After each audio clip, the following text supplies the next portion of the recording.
Welcome, friends, to the How-To Heretic. I'm Uncle Mark. I'm Uncle Dan. And I'm Uncle Doug. And this is your user's guide to life on the outside. That's right. Leaving religion is the first step into a larger, better world. But it can also be and is a scary world.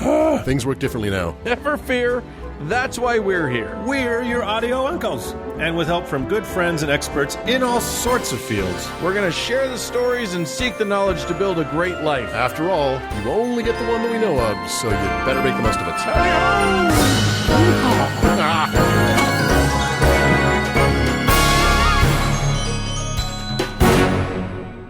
Fellas. Hey. Hello. We're here we are. We're trying to take the isolation out of the isolation and reach all of our good people and our heretics all over the damn world. And they all are all over the damn world. Yeah. And we just want to bring some cheer and some biblical nonsense to your week. So here we are again. And we're putting the social back into social distancing. Totally. You know what, people? This thing doesn't have an off switch. It's just going to happen. So you can count on us. And I haven't really done a lot of research on how to podcast while intubated, but we're going to make it work. We'll make it happen. We can do it. Yeah, we'll make it happen. Our voices might sound slightly different, but we're going to give it a try. I'm just going to slam my forehead onto the table in Morse code for everybody. We'll talk to Hawking's people, Stephen Hawking's people. Right. We'll figure it out. So here we are, episode 133. It's going to be it's a lot of fun. I am going to talk about what to do if bad weather is expected. Indeed. A long time ago. I'm going to talk about the weather report from 2600 BCE. Perfect. Yeah. Perfect. We need to know. Yeah. And then I am going to talk about the God. I'm going to explore and reveal unto you the nature of Almighty God. The unchanging, ever-consistent nature of the God. Right. Yes, indeed. Yeah. And then I'm going to bring it home with a little call to action for us as skeptics and atheists in the world that is to come. So That's right. Yup. yeah. So stick around for that and plenty of antics. And just to remind people, our YouTube channel is being populated frequently by our friend Vern. So go there and you can find individual segments if you only want a third of the week's bullshit. And you can send to friends. You can send to friends that you are socially distant from, and when you would normally tell them about our segments face to face. This is a great way to share and let people know you love them. And, of course, we have merch on sale still. And, apparently you can turn a cotton shirt into a face mask now. Who knew? That's Right. right. And I'm breaking this to my fellow uncles as well. We are going to have an exciting new item on the merch site very, very soon.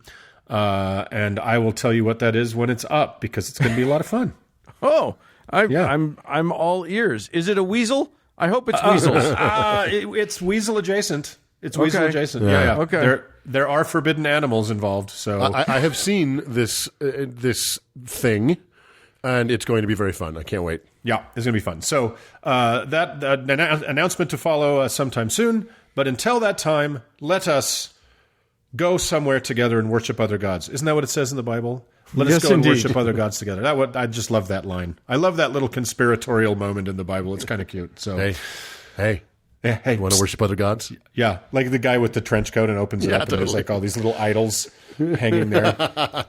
The Jews I think were it's very, good. very vulnerable to that. So anyway, let's do a show. To who?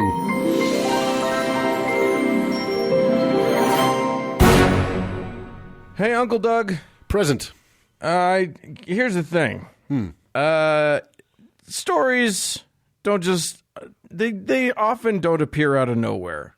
You hear, somebody heard a story from somebody else who heard a story from somebody else, and they get changed and they get moved around, and that's a time-honored tradition. Sure. And I think, Uncle Mark, you have something that you would like to add unto the the annals of that. It's the anals. I think it's pronounced anals. And yes. I'm sorry, I missed that. that's what anal means. So a story. So yes, I've actually plagiarized something today, and you'll understand why when we get somewhere through the middle of this thing. So, guys, we have from time to time been a little hard on the good book. Well, the only book that you said hard on. I did after anal. That being one or all of several dozen versions of the good Lord's one and only, never changing, singular and inerrant word, the Bible. And not just because the Bible was not written by one author, but dozens at minimum, the bulk of whom did not know the people or witness the events they were writing about, which will come as a shock to most American Christians.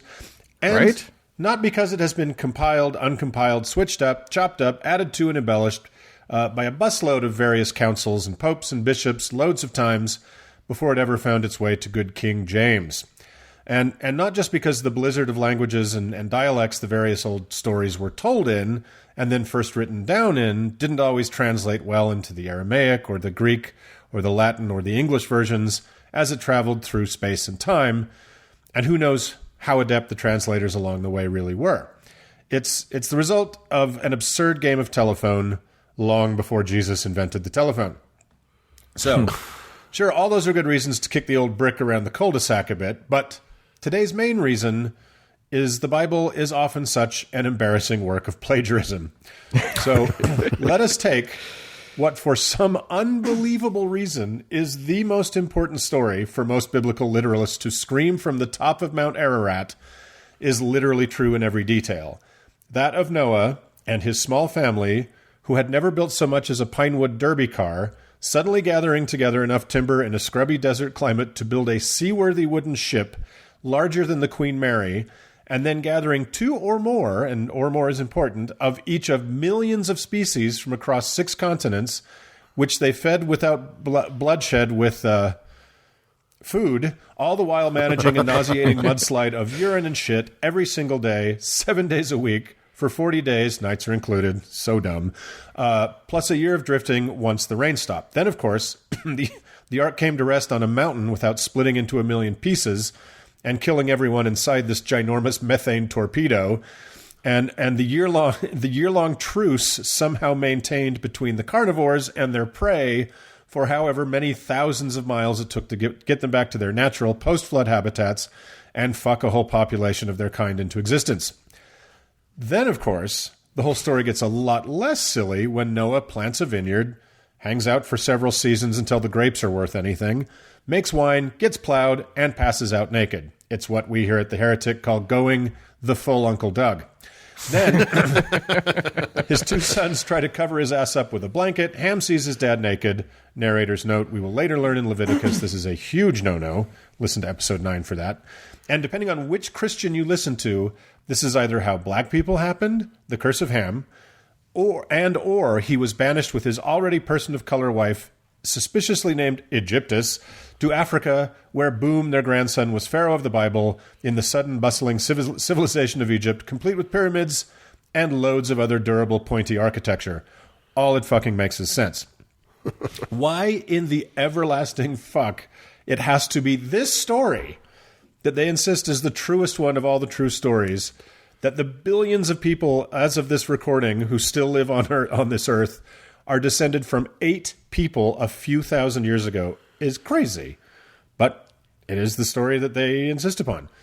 They could go with Job, who can say there wasn't some holier-than-thou asshole who just happened to have history's longest streak of terrible luck. Or they could go with Samson, because history is full of murdery, pious idiots. Or they could go with a dozen others. But Noah was a real guy, and he built a stupendously huge boat with knowledge he for sure had, with labor and materials he did so have access to. The end. Except, not really, uncles. A guy did this all... Yeah, it's true. A guy did this all before Noah, or, well, the important bits, and his name was Utnapishtim, a god and a hero from the oldest intact written story in human civilization, the Epic of Gilgamesh. And Utnapishtim built an ark and survived the Great Deluge 1,400 years before the totally super true shut-up story of Noah found its way to Genesis. That's right. Noah and his half-mile-long poo pontoon is plagiarism, a stolen story, or in nautical terms that apply here, piracy. We talked about our friend Utnapishtim in episode 53. It's a fascinating story and is similar in all the important ways to Noah. The thieves who wrote Genesis had to do some trims. Utnapishtim's story involves conversations about multiple gods, and he himself had been elevated to a god post-flood, so these semi-monotheistic Jews had to toss that. And of course, they tacked on all the weird shit about a drunk Noah and Ham, etc. But in every other way, they're extremely similar. How similar? Except that the boat was a cube, wasn't it? The boat, yeah, it was like 10, I can't remember what the dimensions were, but it was fucking gigantic. It was like, it was 100 meters to a side. Right? Yeah. It was a box. And it was a cube. It was a Borg cube. It was a fucking Borg cube. And all the animals will be assimilated. But in every other way, they are extremely similar. How similar? Let me read you some of the lines from the first. And lies. Yeah, sure. First, all of them. First from the Utnapishtim story in Gilgamesh, and then from the Noah story in Genesis. Shall I? Gilgamesh. Like Apsu, you shall roof it. Genesis. Make a roof for the ark. Gilgamesh. Pitch I poured into the inside. Genesis. Cover it inside and out with pitch. Gilgamesh. Into the ship all my family and relatives. Genesis. Go into the ark, you and all your household. Gilgamesh. I opened the window. Genesis. Noah opened the window of the ark. Gilgamesh. On Mount Nasir the boat grounded. Genesis. The ark came to rest upon the mountains. Gilgamesh. The dove went out and returned. Genesis. Sent forth the dove, and the dove came back. Gilgamesh. I sent forth a raven. Genesis. Noah sent forth a raven. And it just goes on and on and on. And, you know, look, Mark, let's not quibble about who plagiarized who. Who plagiarized who. Let's not bicker and argue over. And finally, Gilgamesh, the gods smelled the sweet savor. Genesis, and the Lord smelled the sweet savor. So that sure is a lot of coincidence, isn't it, guys? If you were teaching Creative Writing 101 in college and two freshmen turned in a creative writing assignment with these similarities, they'd have a problem, wouldn't they? So it's pretty damning. So we've established that Utnapishtim was the original flood story, and since he is obviously a god of some kind and therefore was not actually real, neither is Noah. The end. But did you guys think I brought you on this journey to rehash our old friend and the guy who sunk Noah's wooden battleship, Utnapishtim? No? Well, just a little bit, but not really. You see, Noah cribbed off Utnapishtim, but the ancienter Utnapishtim cribbed off of an even ancienter story about a guy called Ziasudra. It's true. So, journey back with me, if you will, beyond the 3rd century BCE gong show of Noah in Genesis, beyond even the far older but amazingly intact story of Utnapishtim in Gilgamesh, to a place called Eridu. Now, Eridu currently is a ruin of stone and clay bricks, almost entirely covered in sand, not far from the Euphrates River in southern Iraq. But it is a very important sand-covered ruin for a couple of reasons. One is it has an arguable claim to be the oldest city on Earth, meaning it may be the first place set up as a distinctly permanent settlement in a world mostly peopled by nomadic groups who followed game and seasonal food availabilities. It had stone and mud brick structures and canals to bring the abundance of fresh water from the massive marshes that existed nearby. That is, until Saddam Hussein drained them to suppress their troublesome inhabitants, known as the Marsh Arabs. Its earliest bits are believed to have been built around 5400 BCE, making it 7,420 years old at least. So That's super cool. What's it called again? Eridu. And the oldest bit was the very modest 12 by 15 foot baked clay brick temple of Enki, who is a local water god that was said to have come up from a freshwater aquifer in the area. And as Sumerian culture grew and other cities sprung up in Mesopotamia, they recognized the city of Eridu and that tiny little temple as the first place the gods delivered the rights of kingship from heaven to man. So over time, Enki grew from the local water god of the area to a god of kind of huge importance all over Sumer. This tiny temple was added onto and buried under additions to it, including a small ziggurat 18 times over thousands of years. So it was obviously of great importance. Yeah. And it was 75... Is kind of like the castle in the Holy Grail, right? Fell over a second in the swamp. But the 18th cigarette stayed. Exactly.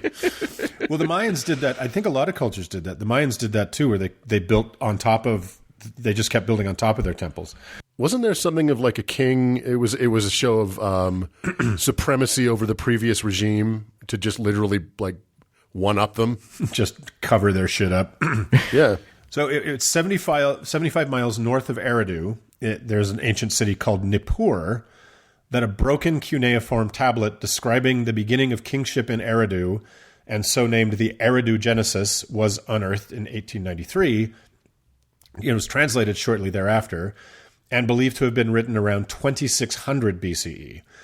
On it is what is called the Sumerian King List, which this has kind of surprised me. The stupid connections that we start making, which randomly got a mention in my segment of the ridiculous book The Chariots of the Gods in episode 129, because it lists the reigns of the pre-deluge Sumerian kings in the tens of thousands of years, which are clearly legendary embellishments, but Eric von Daniken, the idiot author of that idiot book, took the numbers as literal truth, claiming Sumerian culture and writing must surely be 500,000 years old. So that's stupid. But one of the kings in the Eridu Genesis was a guy by the name of Ziasudra. The king list, says Ziasudra was the king of another Sumerian city, Shurappak. According to the tablet, the gods had decided man had become too noisy and decided to solve the problem by sending a massive flood. Sound familiar? The god Enki didn't want to destroy all mankind, but the decision had been made and there was no going back. So Enki called Ziasudra over to the wall that conceals the gods behind it and whispered to him to build a huge boat. I love that they're hiding behind a wall. Yeah, well, that makes as much sense as anything else. I'm just imagining them peeking up over it and looking at us like, what's going on? Just like we all are right now, right? Just behind our walls. Totally. So then there's a fragment missing, and we rejoin our hero mid-deluge, which in this possibly original version of the familiar Noah myth lasts only 7 days and 7 nights, until at last the sun appears and Ziasudra opens a window and makes a sacrifice to the gods. It turns out there is archaeological and geological evidence of a fairly huge regional flood in what is now Iraq around 2900 BC. And since it is big events that find their way into legend rather than small day-to-day ones, nobody remembers the legend of running some errands on a Tuesday afternoon. Someone having the good luck and wherewithal to get a bunch of their shit into a sizable boat before the flood hit would, to any survivors at the time, seem an incredibly lucky fellow. Over time, if the story maintained around the cooking fire every night for years, in a time where the world was worked solely via magic and the whims of capricious gods, the lucky fellow could easily be seen as favored by the gods. And in time, if you needed a story to prove that if you do what our book says, you will be favored of the gods, just like the guy in this totally true, amazing story, the lucky fellow who heaped his shit in a boat before the flood, could be very useful indeed. It also turns out there is no evidence for Ziasudra having been a real person or king at all. The only mention of him being anywhere is on this one fragmented clay tablet. So for those keeping score at home, the legend of Utnapishtim, a person who clearly never existed, was grafted from the older legend of Ziasudra, a king there is no evidence of ever having been real, which was in turn grafted by the authors of Genesis to create a character called Noah and events surrounding him for which there is no corroborating evidence of any kind. Seems a tad shaky when you look at it that way, doesn't it, guys? But the good news is... Can I just make a point of order? Yeah. And just... This is for all the writers of future holy books that are listening to the show. Yeah. You can only say the number of nights if it's different from the number of days. like a vacation, right. 6 days, 5 nights. If it's the same number, don't fucking say it. You're wasting time. We all know it. Yeah, it's not. It really isn't poetry, guys. It's just redundancy. So the good news is everybody knows the pedigree of the Noah flood story. So nobody, certainly not in the modern nuclear-armed United States of America of 2020, believes in this interesting but preposterous old fable. Can you imagine if grown-ass adults who vote actually believed in this poppycock? That would be crazy. So yeah, that's the story of Ziasudra, guys. I seem to have this memory of this museum I went to about a year ago, but it's pretty unclear. Yeah. I called it a museum. Jesus Christ. Yeah. Well, and the museum had dinosaurs as well, so that... Well, that is pretty crazy. Yeah. All it makes is sense. Yeah. Well, that's a pretty interesting, plagiarism. It's what's for dinner. It's what's for dinner. So with that, let's sail on. Let's move on.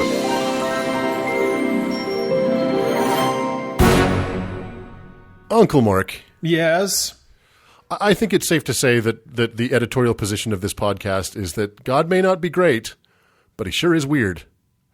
Oh, yeah. I mean, I think we can get there. I think we'll eventually get there. I mean, God is great, and you're right, a bit weird, but at least what he is consistent, 100%.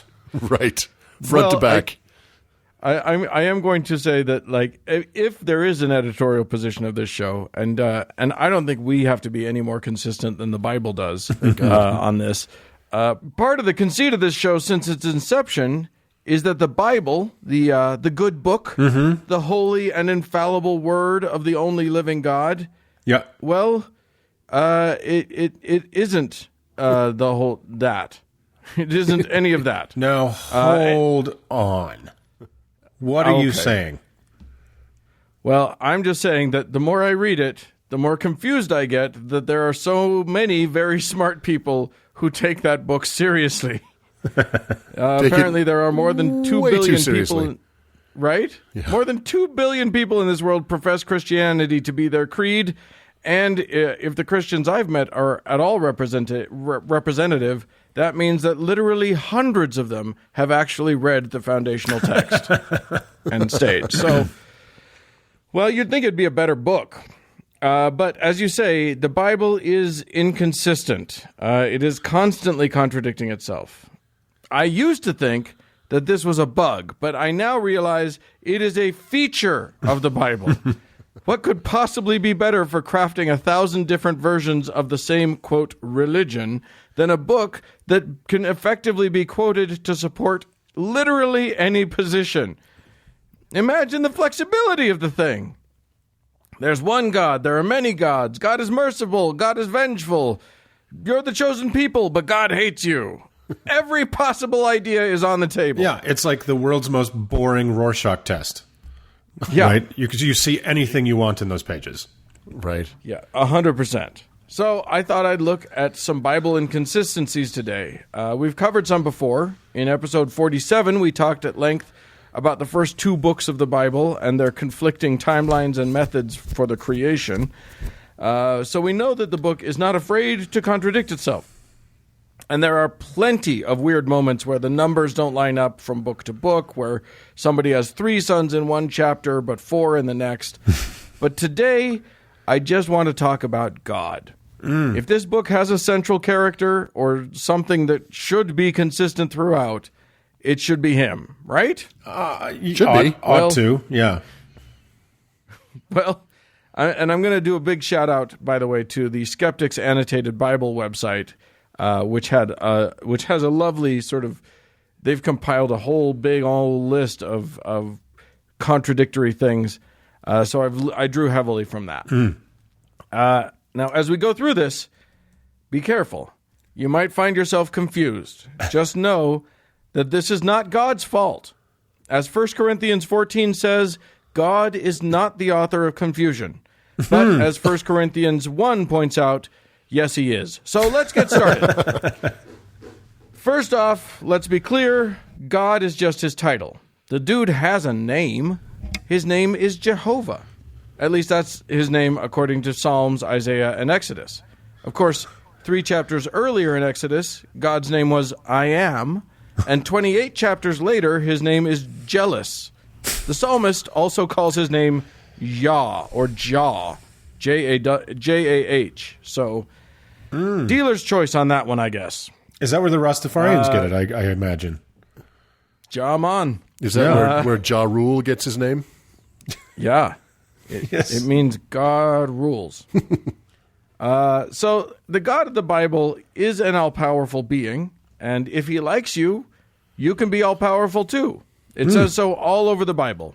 Matthew, Mark, and Luke all say it. With God, all things are possible, or for with God, nothing shall be impossible. In Jeremiah, behold, I am the Lord God of all flesh. Is there anything too hard for the Lord? So that's cool. Also sounds a little gay, but we'll just let it go. Just a wee bit gay. Hey, what the fuck? I will be the arbiter of these things.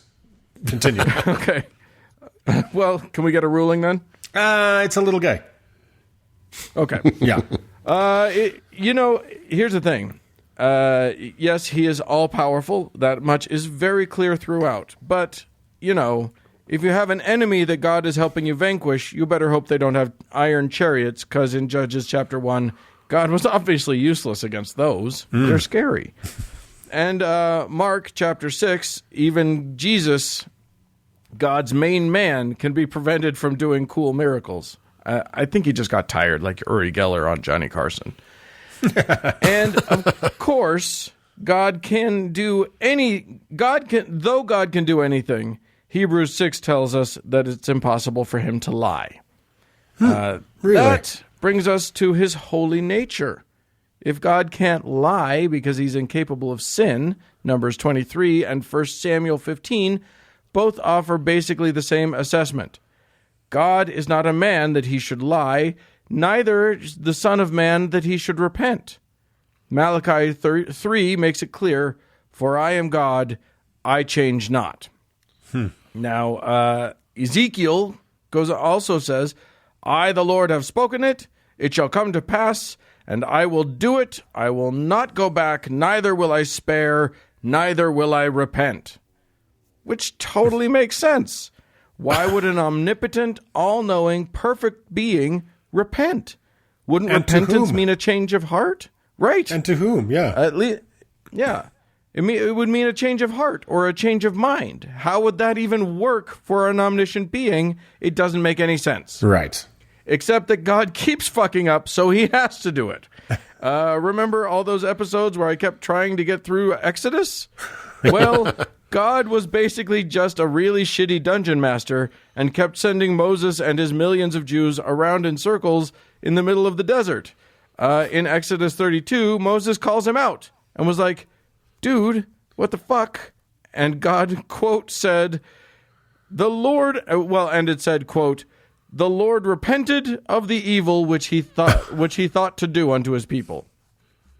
So, oops. Yeah. I remember, Uncle Dan, and I got into that discussion with those Christians that a while back, I guess about 6 months ago.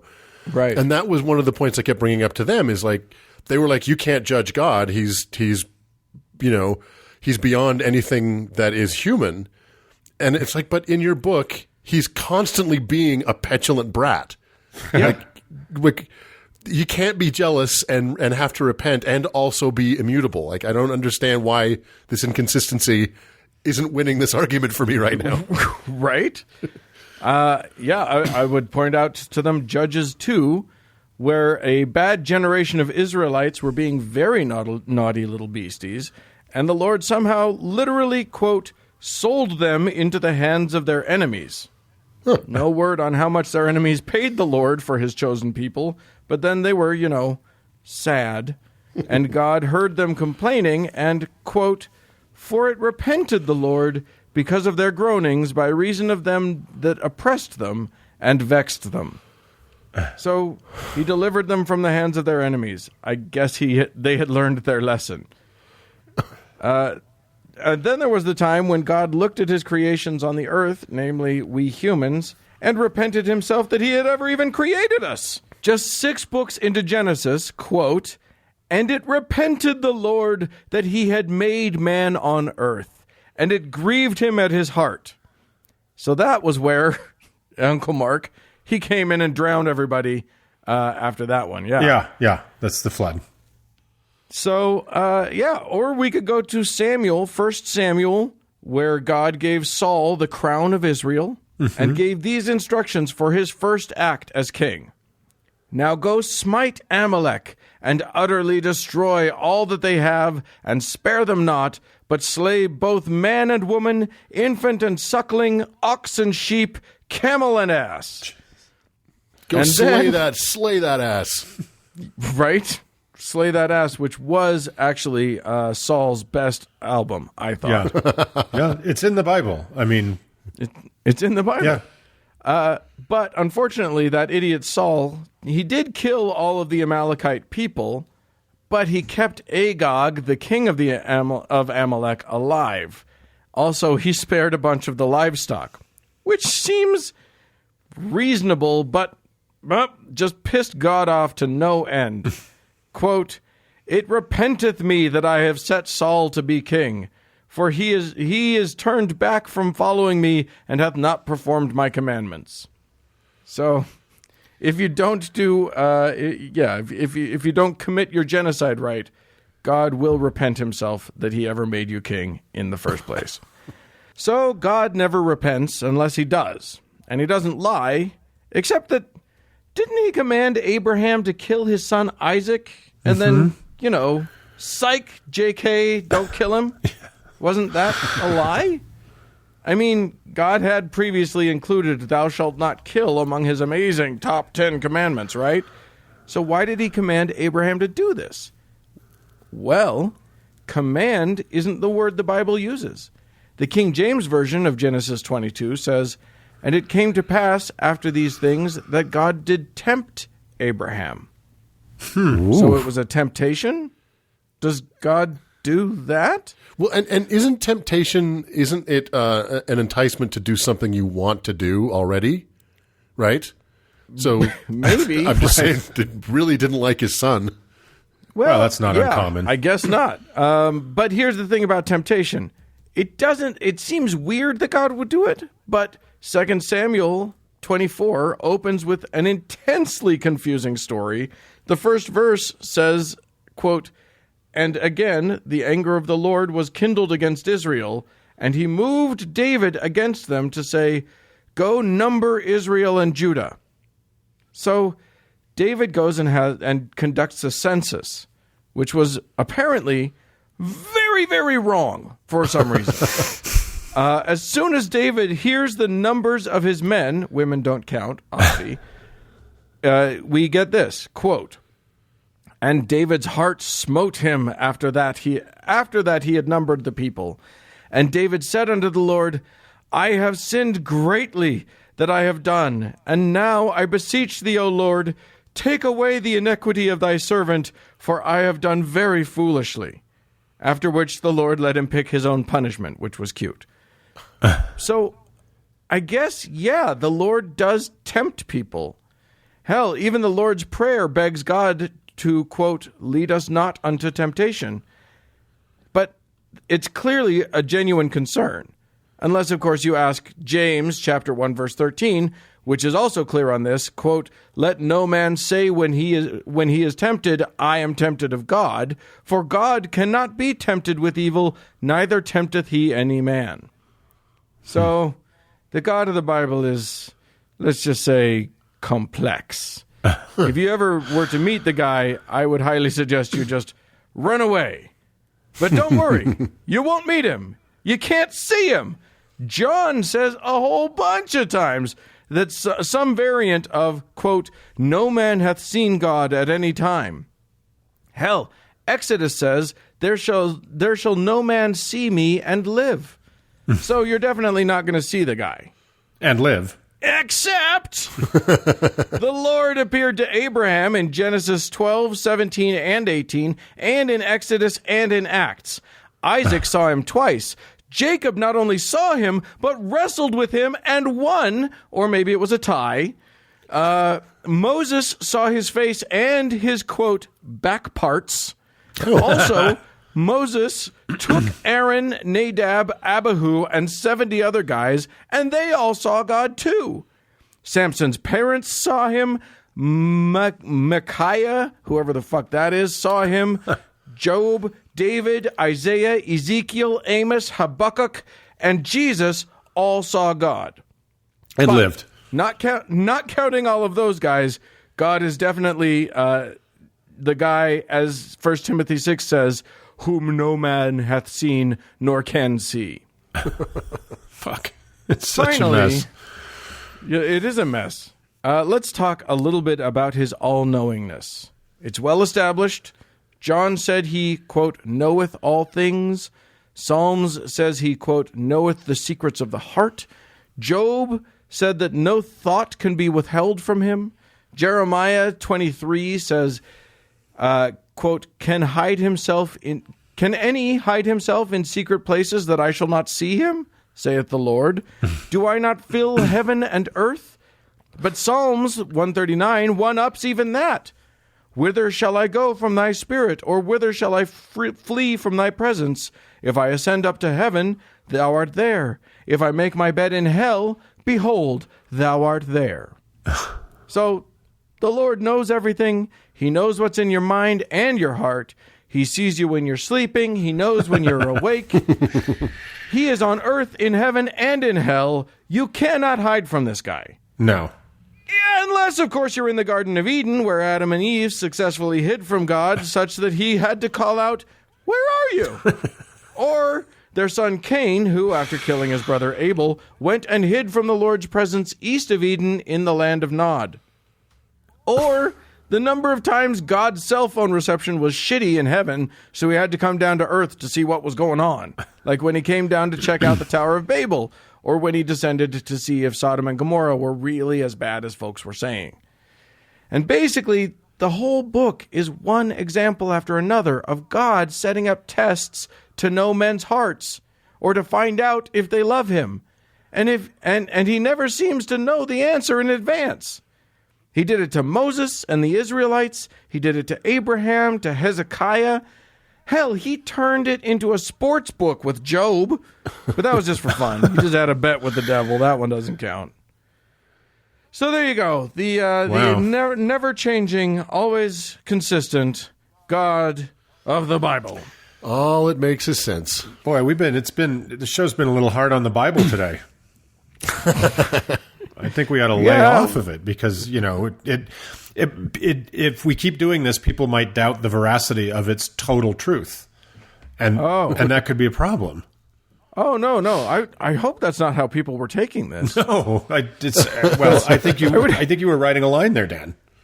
I feel like I would hate for anybody to listen to all of that and think to themselves, wait, is it possible this isn't actually true? What a total shit show. And I mentioned it a little, I kind of alluded to it in my segment on Ziasudra, but I can't remember where I found this statistic a couple years ago that Americans were asked how many authors the Bible had. American Christians were and they most of them said one. Oh my God. Yeah. So yeah, it's God. Yeah, that's exactly right. It's Jeebus. So on top of everything else you told us, Uncle Dan, it turns out he's a shitty writer too. He's a terrible writer. Look, you could make a much better religion out of literally any book. Pick any, like Harry Potter or the Hitchhiker's Guide to the Galaxy or fucking The Shining. The Celestine Prophecy. Matter. You can literally make a better religion from any of those than this one. Yeah, the Bible was the original kind of open source situation, and so what you get is 100 different authors interpreting one character, and it's a shit show. Yep. Yeah. So there you go. Even the Christians don't know who they're praying to. Well, with that, I would say especially. Yeah. With that, let's get out of here. Let's do it.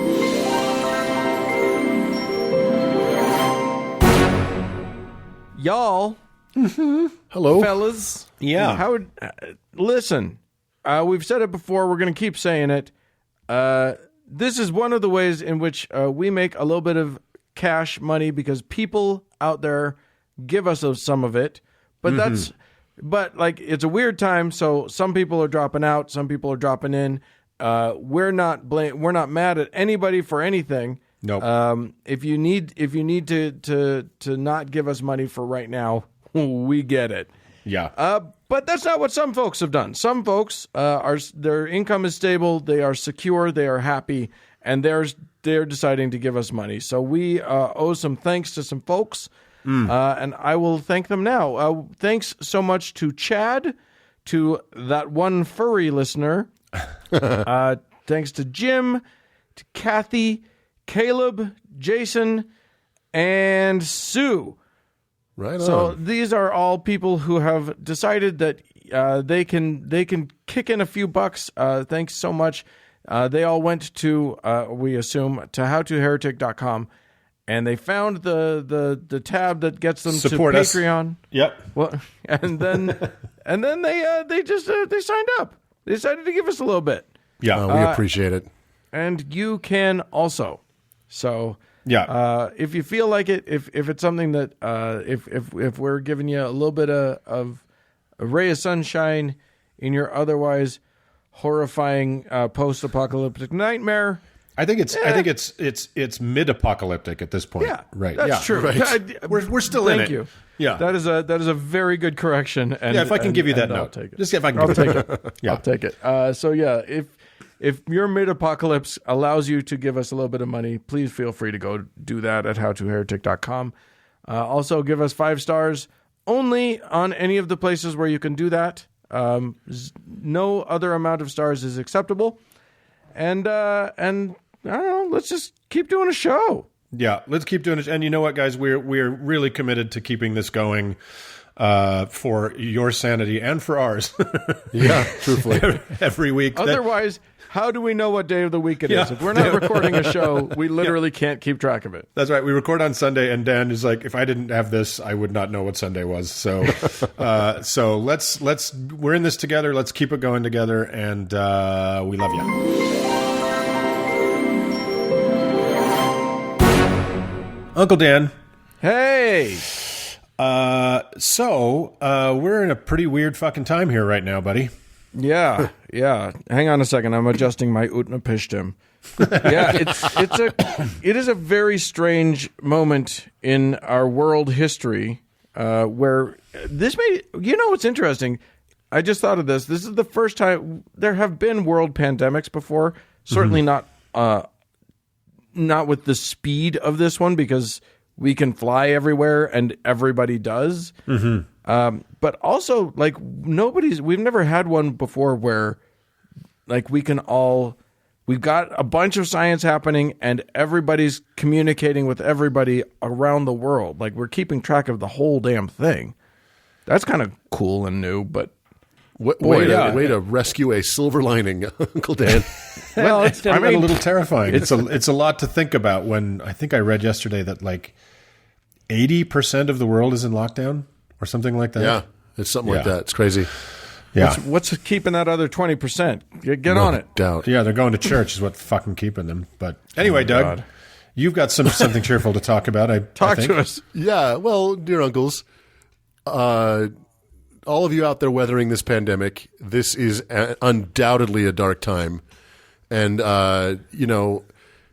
our species is being laid low by a psychedelic soccer ball so tiny that we only recently developed the technology to be able to see it. And only because of the incredible intellect, effort, and achievement of people far smarter than us do we even know the nature of this deadly particle or have any idea how to stop it. So most of you listening to this show are in the United States. It's just the way it is. So this existential dread and sense of helplessness is only compounded by the incompetent, soulless, and downright vindictive leadership we have to guide us through this crisis. And to all of our listeners who are not in the United States, can I come live with you? Although it's not like their negligence doesn't affect the rest of the world. Totally. Right. We're big and powerful, and our germs get to everybody. Yeah, precisely. This is truly a global pandemic, and we have to think that way. And for those of us paying attention, and let's face it, if you're listening to this show, you are probably not getting your news from Fox. This crisis is something that no one living has ever been through. Not to sound grim, but we are all going to know someone who will die from this. We are about to walk through the valley of the shadow of death, and while we should not fear evil, we should respect it, and we should do what we're told by experts as far as social distancing, staying home, and washing hands. Unfortunately, and we'll spend some time on this, not everyone is taking this seriously. Some people simply don't think it's a big deal, and some people think it's a hoax and are going to churches, beaches, gatherings, and in a few incredibly disturbing cases, actively trying to spread the virus to own the libs. Add to that our dangerous deficit in leadership, and it's obvious that this is going to get worse before it gets better. So, what we're seeing is a reordering of our society on basically every level. On the most basic level, we are seeing our capitalist economy confront a challenge that it is not designed to deal with. And like it or not, we're seeing socialist and communist countries and even some of the world's most despicable dictatorships deal with this better than we are. But this is not a politics or an economics podcast. However, there are several distinct and potentially deadly religious angles to this crisis. One that is directly affecting us is the fact that our state here, your audio uncles, is one of the last states to impose a statewide mandatory stay-home order. In fact, as of this record, it still has not been imposed, even though we are watching the virus bloom in our state. But it has been heavily suggested. It has been heavily suggested. It's been given as a sort of best practice. That's leadership nice. for you. Yeah, our governor basically just came out and said, "Be reverent." That's basically what happened. Everybody, fold your arms. Yeah. And it's possible that our dolt of a governor is taking his cues from Donald Trump, who is still not taking this crisis seriously, leading those that want proximity to the throne to do the same. Listeners will no doubt find what I'm about to say to be close to heresy, but the Mormon Church has been pretty proactive regarding this crisis. Back on March 11th, they canceled all church services worldwide, and soon after closed all their temples, stopped sending out new missionaries, and even canceled General Conference. Don't worry. They're still doing General Conference, and we will absolutely talk about that next week as it's taking place as we speak. Oh, do we have to? It's our duty. But they're doing General Conference in front of an empty room. And man, if you thought that conference couldn't get more boring, you were mistaken. It turns out that the sweeping vistas of white people and creepy Borg uniformity of the Tabernacle Choir really punch the whole affair up a bit. So you take that away and you're left with not much. Uncle Mark and I were talking yesterday about the difference between the Mormon Church's response to the crisis versus the federal government, both of whom share the same ultra-conservative philosophy. One possible reason, and I'd love your guys' opinion on this, is that the Mormon Church is in this for the long haul, and none of the current leadership is facing an electorate. So the incentive to listen to the science works, whereas our current political leadership is only focused on the current news cycle and the most recent poll numbers. So that doesn't work. So the church has actually been really good about this. And I don't quite understand why. I think Mormonism definitely has an anti-scientific strain, but it is nowhere near as insane as, say, evangelical Americans. Right. I think so too. There are, there are shit tons of Mormon doctors and scientists, and science is not really as looked down upon generally by Mormonism as it is in other churches, except for archaeology. And that's true. No, it's true. They despise archaeologists, but everything else is kind of good to go. Yeah. Well, their current prophet is a doctor. Let's not forget that. Also, here's the thing: the Mormon Church as an entity has been wildly pragmatic for several decades now. I mean, if they can amass $200 billion worth of wealth, we know that they can be practical people. Right.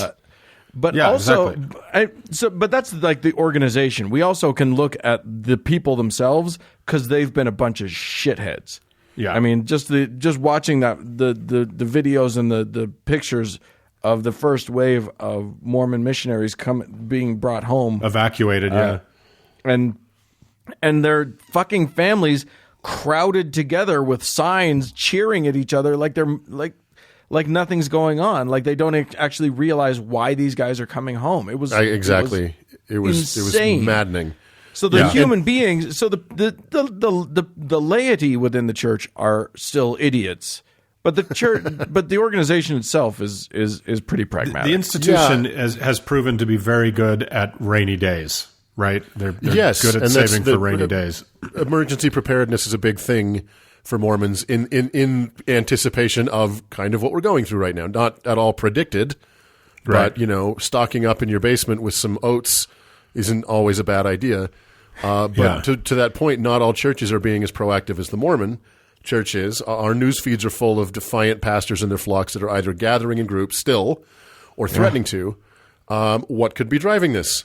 Could it be that organized religion has an inherent fear that if they don't give their followers their weekly fix, People might start to realize that they don't really need it. Could it be that pastors and priests are addicted to power and can't stand not having a room full of people venerate them, even if it puts those same people in danger?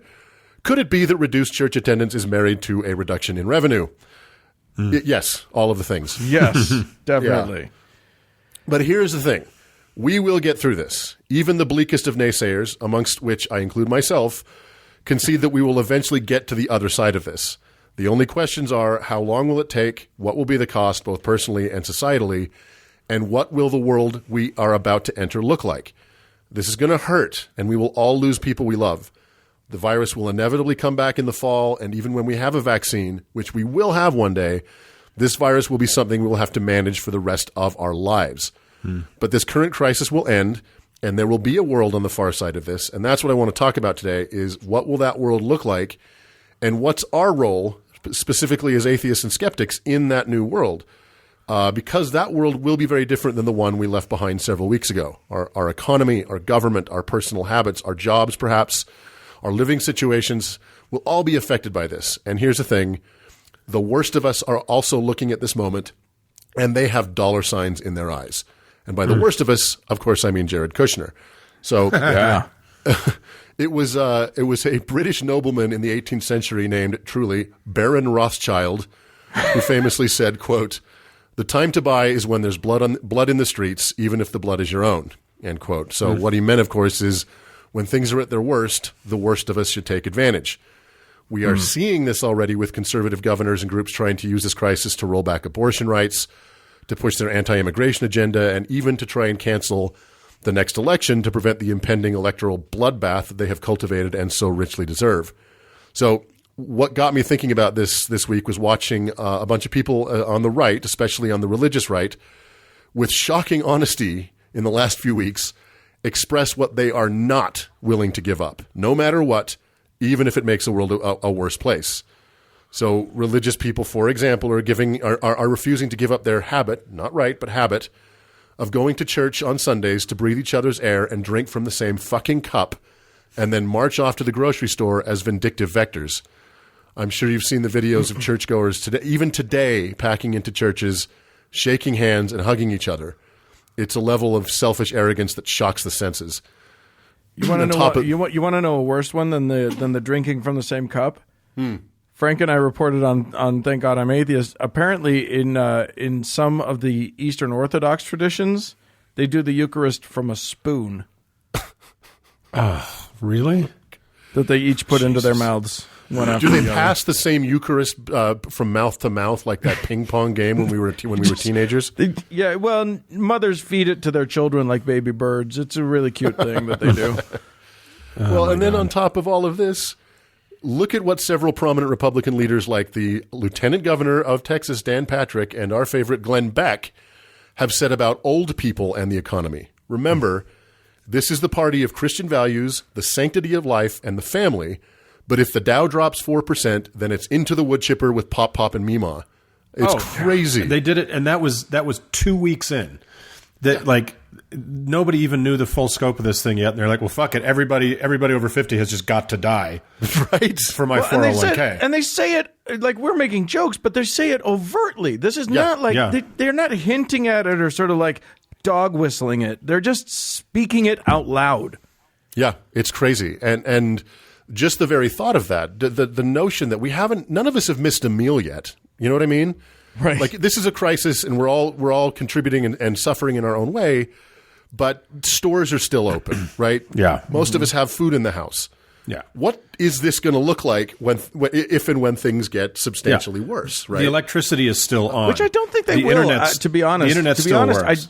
I don't think it's going to get any worse. I think people will get sick and hospitals will suffer, but it doesn't seem like those things are going. No, unless there are more earthquakes.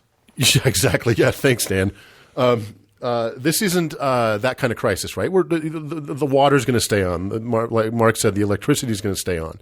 Well, it is so far. Yeah, it is so far. But, it does make you think about what these people will be like if another crisis of a different nature comes along. And like I said, all of us are going to be touched by this in ways that we should dread. So this is obviously a time for self-reflection. And while we look at ourselves and each other and our society, one of the things we should be pondering is what we're willing to give up or willing to give or willing to do to make sure that the world we're about to enter is better than the world we're leaving behind. I mean, let's be honest. The fact that you're listening to this show means you're above average intelligence. I don't mean to sound arrogant myself, but let's face it. This is a podcast where three dudes drone on about esoteric religious minutia. This ain't NASCAR. People like you are going to have an outsized role in shaping our new world. Otherwise, it will be shaped by the likes of Jared Kushner, Mike Pence, and Dan Patrick. So, what are you willing to give up? What are you willing to give? What are you willing to do to make the coming world better than the last? First and foremost, we've got to get through this. So, social distancing, hand washing, and working from home if possible is a must. The nature of herd immunity means that for now, staying in sweatpants all day is your patriotic duty. Anyone intentionally ignoring these guidelines should be called out for the colossal asshole they are. And just a special shout out to any of our listeners working in the trenches of our defunct healthcare system. You are the best of us. Thank you for what you're doing. Yes. So, keep your sanity. Yeah. Stay. God, you're the best. Thank you We so need much. Yep. But it is also said that the best revenge is living well. So I think we're all looking at various forms of self-improvement, and that's good. If nothing else, improving your health is a great way to combat the virus and will do wonders for your psychology. Is it time to lose weight or quit drinking or quit smoking? Is this crisis the impetus to go and take up those hobbies you've always wanted to and you can still do, independently and away from people, like hiking or biking or taking long walks or going for long drives and exploring your state? Is it time to take up reading again? Or have you been itching to start writing or finish that book or screenplay you've been kicking around? What about learning chess or Go or backgammon or crosswords? What about learning that language you always wanted to or giving drawing or painting a go? Exercising your mind is at least as important as exercising your body, and you can do all of that while quarantined. And, of course, we should all be looking for ways to be kinder and gentler in our new world. How well do you know your neighbors? How dependable a friend are you? How robust is your recycling effort, right? Like, these are things we can do. But to be specific to us and our listeners as atheists and skeptics, is this crisis enough of a paradigm shift for us to change how we exist in this new world? Maybe it's time to come out to your family as atheist or queer or trans. These are obviously very, very personal decisions, and I am only advocating reflection. But imagine how many more people would be alive by the end of this crisis if there had been less religion in this country. Maybe this fact needs to be rubbed in the faces of those who fucked this up so badly. If we ever have Thanksgiving again, is it time to tell your crazy religious or conspiratorial relative that enough is enough, and thanks to not be spreading deadly rumors in my presence anymore? Is it time to have that discussion with your friend or relative that you have been putting off because you know it's going to suck about your beliefs or lack thereof? Is it time to make the argument about why religious belief is not just dumb, but dangerous? If you are still going to church because of a relationship or obligation, is this crisis the thing to aid you in getting out? Has this shocked the system enough for you to finally be honest about who you are and why with the people you know and love? Is it time to share this and other atheist podcasts with friends and family to try and nudge them down the road to enlightenment? Well, it's always time for that. It's always time. It's always time for that. Yeah. We don't need a plague. Guys, you don't need a plague to spread this show. But we got a plague on. Yeah. And these are all pretty grand acts and far, far easier said than done. But there are a million little acts that we can all do to build up a secular new world. Is it time to donate some money or some time to your favorite secular cause or take on a new one? Or podcast. Or podcast. Is it? Yeah. Is it time to start calling the worst? We are the shittiest. We are the worst. Yeah. Is it time to start calling your senator or your representative or your state rep or your city council person and let them know what your opinion is? Is it time to write? Shoot the shit. Yeah, or just, hey, what's up, buddy? Hey, what's up? How are you? Hey, Mike Lee. How are you doing? Let's talk about you. It might be time to write to your local newspaper and try and get a secular opinion piece published. And I want to be clear. I know that many of you are doing much of this and more, and you have been for some time, and you deserve all the gratitude in the universe. But we are going, if we are going to be a counterweight against the bevy of religious snidely whiplashes out there looking to build up the kingdom of God, we are all going to have to pitch in at whatever level we can. one thing is absolute, and I this better be true for everyone listening to this podcast and everyone you know. We are all going to put together a well-stocked and thoughtful emergency kit for our houses when this is over, right? And as we're discovering, it needs to include a lot of booze. So Exactly. I really thought you were going to say toilet paper just then, but okay. Hey, yeah, can I just and toilet paper, but it's not to interrupt you, Doug, but it's funny. Because I'm a crazy person. It's during this crazy quarantining and everything that I've decided to flirt more than usual with sobriety, and that's a crazy thing to do, but saves me trips to the liquor store. I know. I looked at my very recently well-stocked liquor shelf last night and was like, "Fuck." So, I think that's it. That's kind of me up on my soapbox. It's up to us. No one is coming to save us. We're it. So, listeners, that are hearing my voice, be safe. Take care of yourselves. Take care of each other. We're going to get through this. And then let's all do our part to build the world that we deserve, not the one we were stuck with 6 weeks ago. Mm-hmm. No, I like that idea. I will say this. I want to take a little bit of the pressure off because for a lot of our listeners, I want to just say, look, so if the only achievement that you achieve during this is surviving an international plague, sometimes that's enough. You did good. Just surviving is great. But if you have the wherewithal to do more, I do love the idea that now's an interesting time to sort of change how things work. And by the way, as you say, like these people are still going to church. They're culling their own herd. So we may have a little bit more of an advantage by the time we leave this than we did going in. Well, I think I heard Tom and Cecil say that, that the virus does not select Christians and conservatives, but Christians and conservatives are definitely selecting the virus. Yeah, exactly. And unfortunately, it's going to slop over on all of us. But that's the truth. And there's just this one of the real fundamental flaws in society that this is showing, and they are legion, is how this bullshit, bad information system that is especially acute on the conservative side is going to cost tens of thousands of lives. Yeah. And so that's one point. And I would also just say, I agree with everything Doug said, but I would just say about, as a person who's come out twice as gay and an atheist, I would say, police across the world are reporting right now that the biggest spike in crime is domestic violence. Yeah, that's true. People are cooped up together, and that's, if you have a person with violent predispositions in your life, this is not going to be the best time right now necessarily to make some of those big life changes like coming out.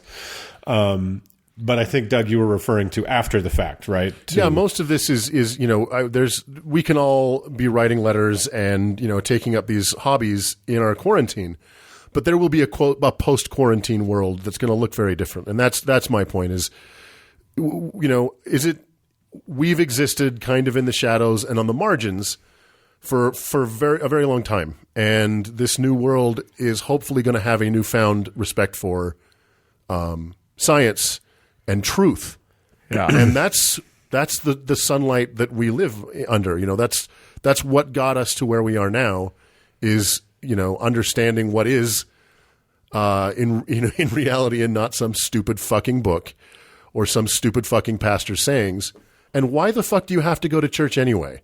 What's there? Yeah. Like what are you going to find out this week that you would have missed if you didn't go? Right. Yeah, I think I hope that what comes out of this, and I'm such a stupid fucking naive optimist, but what I hope comes out of this myself is that we're now seeing that it is not football players and hedge fund managers that are essential to society. Right. It's the people who have been fucked by the economic system that those people have perpetuated. That are essential to society, and many of them are listening to the show, and they're grocery stockers They're Yes. delivery drivers. They're in-home healthcare people. They're teachers that are trying to maintain a school year in the midst of insanity. Yeah. So and truly, how grateful are we all that our garbage gets picked up? Right? Oh my God. That somebody's still doing that fucking service for us. Yeah. Those are the essential people in society. And maybe we will learn to value them differently after this is over, And You're way more optimistic than I am. But I mean, to reiterate my point, if we are going to venerate those people correctly, if we are going to reorient and rework our priorities and what we see as essential, we're going to have to do that. That's you know what I mean? Like, it's up to us to realize that world, because the people currently running the world don't give a flying fuck. They just want your money. Right. Yeah. Well, they keep saying it. They keep saying out loud, what we care about is our stock portfolios, not you and your people. That's it. I don't know how many times and in how many ways they have to say it before America believes them.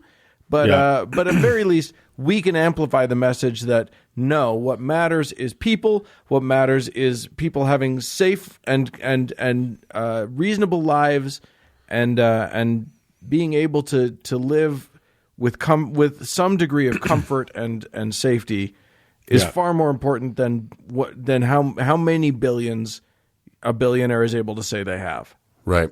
Yeah, and part of how you value those people is how you pay them. And one hopes that will change after this, but one has been wrong before. Yep, but, indeed. Again, we got to do more than hope. It's on us. All right. Yeah. Well, it's an excellent message. Yay. Let's plan for the aftermath, and once we all crawl out of the bunkers, we'll kick some ass. That's right. Charge!